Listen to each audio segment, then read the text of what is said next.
When I was asked by Alex to participate in this part of the service, my first inclination was to say, no, thank you. But then I said, well, you know, you're going to hear many different people speak, and it's fair to see all parts of the picture, and perhaps I bring a different part to the story. I've known some of you for over half my life. This is what my problem is often. I know about your strong beliefs. I know that many of you have a very active prayer life.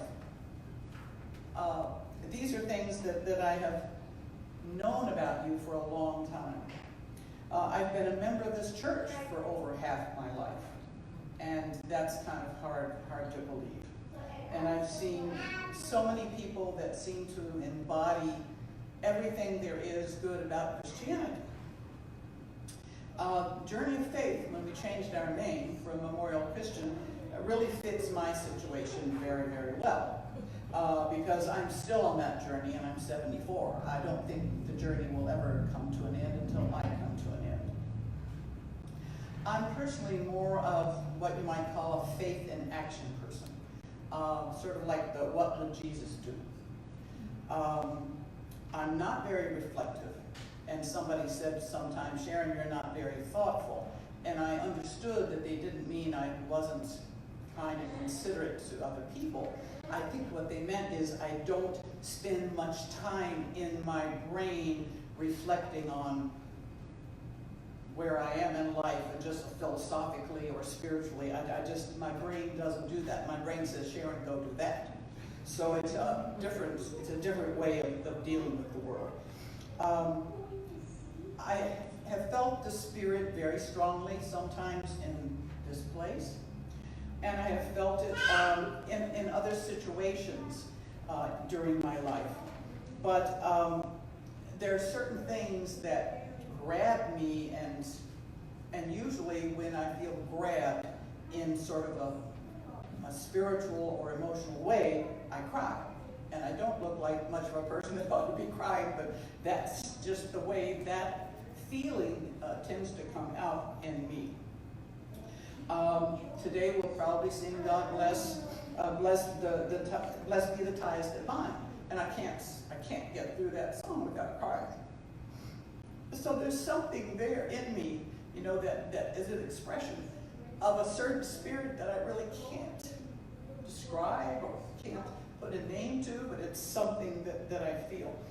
If I look back, and it's sad to say that probably the mountaintop experience that I had with the Spirit was when I was 17.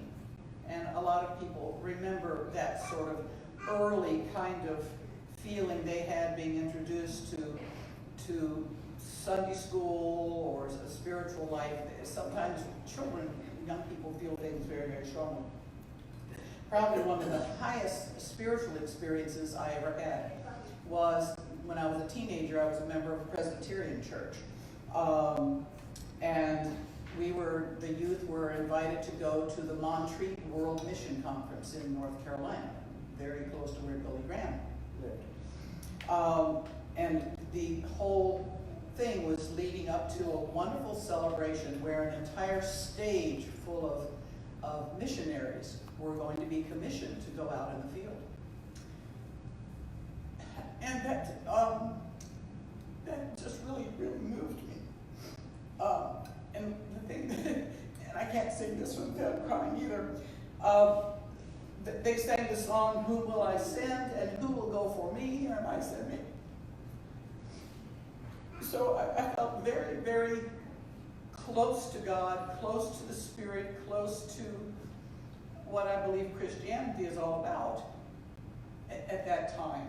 And I've had similar kinds of things, but probably never anything quite to that height that I experienced at that time. As part of that experience there, a group of us young people decided to climb a mountain. I think it's called Bluebird or Blackbird or something. It's a forested mountain. And we started late in the afternoon, not thinking very clearly, as young people typically don't. that it's going to be dark if we go clear up to the top when we start coming down, and there are bears on this mountain. So we went up to the top, and it was getting dusky as we were up at the top ready to make our way down. And on the way down, had to hold on to tree branches and things to get down. And we sang hymns all the way, just to try to keep the bears away. And we made it down to the bottom. There were a group of people concerned about us, meeting us at the bottom of that mountain. But that was, again, a moving part of that particular experience, where we all felt the Spirit and the care that made us down, we got down safely. So I enjoy being a part of this group. I appreciate the fellowship, and I do feel the Spirit here. But again, my journey is not complete.